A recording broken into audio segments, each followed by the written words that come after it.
Hello there, I'm Andy Parks from the Washington Times, and here we go again. It's time for my twisted look on the news of the week, and that happens right after this. You know, as a listener to my podcast, you qualify to receive a 50% discount on an annual digital subscription to the Washington Times, and all you have to do is go to washingtontimes.com/Andy. That's washingtontimes.com/ANDY. All right, here we go. According to Joe Biden, the Afghan war is over. We were all supposed to stand and cheer this news, but we didn't. Why? Because most sane people understand there are rotten people in the world, and Sleepy Joe made a deal with some of them. Oh, he'd be quick to point out, and he did, by the way, all of this was his predecessor's fault. Yet the buck stops with him. The Taliban is celebrating in the streets today and waving a surrender flag that the U.S. left there. I don't recall them doing the same when Donald Trump was president. The difference? President Donald Trump made the rules and had no problem targeting, with pinpoint accuracy I might add, a terrorist that tried doing what they're doing today.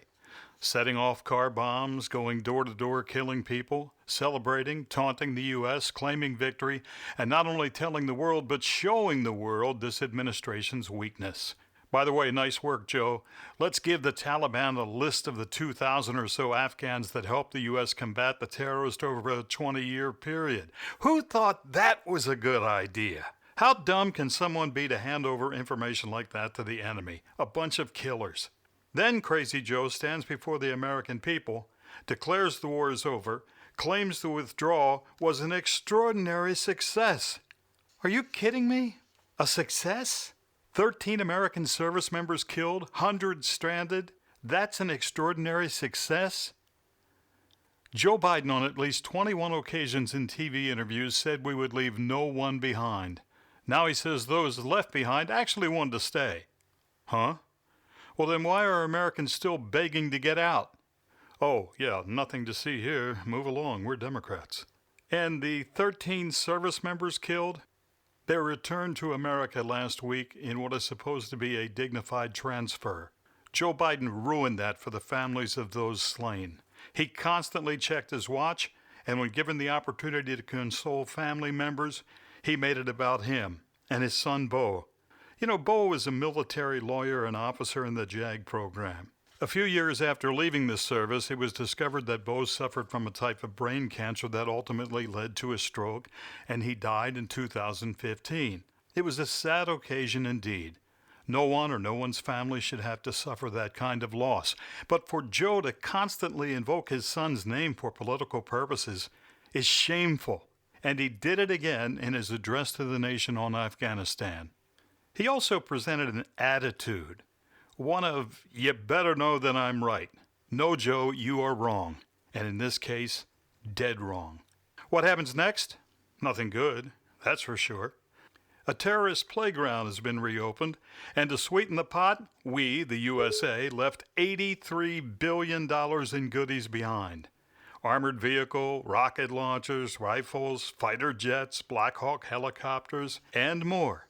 All of this so that on 9/11/21, Joe Biden can declare mission accomplished. Meanwhile, our borders are open, and those interested in harming Americans can just waltz right in. Way to go, Joe. One more thing. Haven't heard much from Nancy Pelosi or Chuck Schumer on this, have you? Wonder why. Maybe because their fearless leader isn't so fearless after all? And just maybe the American people are seeing that Donald Trump was right. America first works. Well, there is some other news. Extra unemployment benefits are slated to end this week. Finally, Americans collecting will have to get off their butts and get a job. By the way, there are plenty of jobs out there. At last check, about 9.5 million. You just have to look. And not far.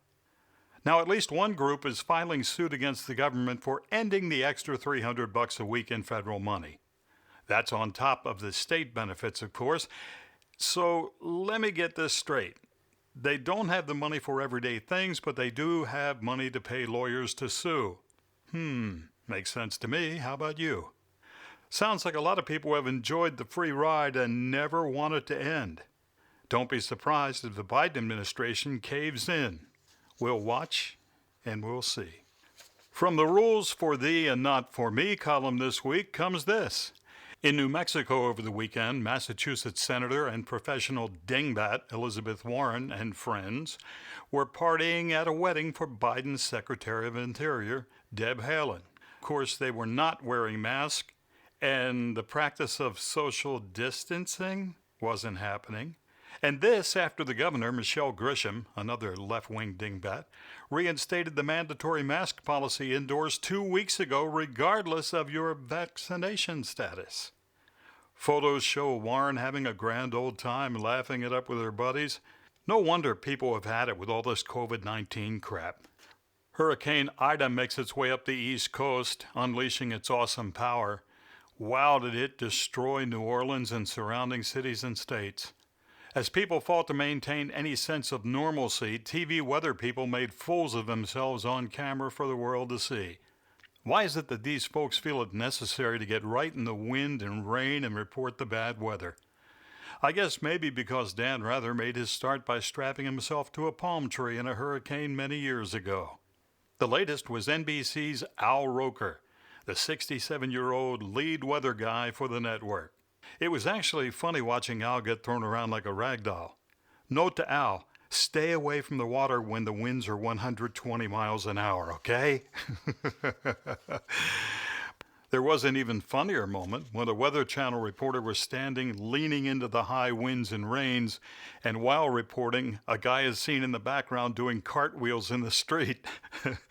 The best of all, NBC reporter Michelle Kosinski in a canoe paddling down a street in New Jersey. Remember that? Two guys walked by carrying groceries. The water was less than a foot deep. Then news anchor Matt Lauer had to admit it was a little hokey. And finally today, not to be outdone, Brian Stelter of CNN's unreliable source said climate change needed to take priority in the press. His lefty liberal panelist immediately agreed. They said all the coverage of this foreign policy stuff, aka Afghanistan, was overblown. Just curious, what would they be saying about it if Donald Trump was still in office? I believe they'd be singing a different tune. I'm sure. That'll do it. Thanks for joining me today, and remember to receive a 50% discount on an annual digital subscription to the Washington Times. Go to washingtontimes.com/Andy. You'll get 24/7 digital access to the Washington Times at 50% off. Again, go to washingtontimes.com/ANDY. I'm Andy Parks. Have a great day.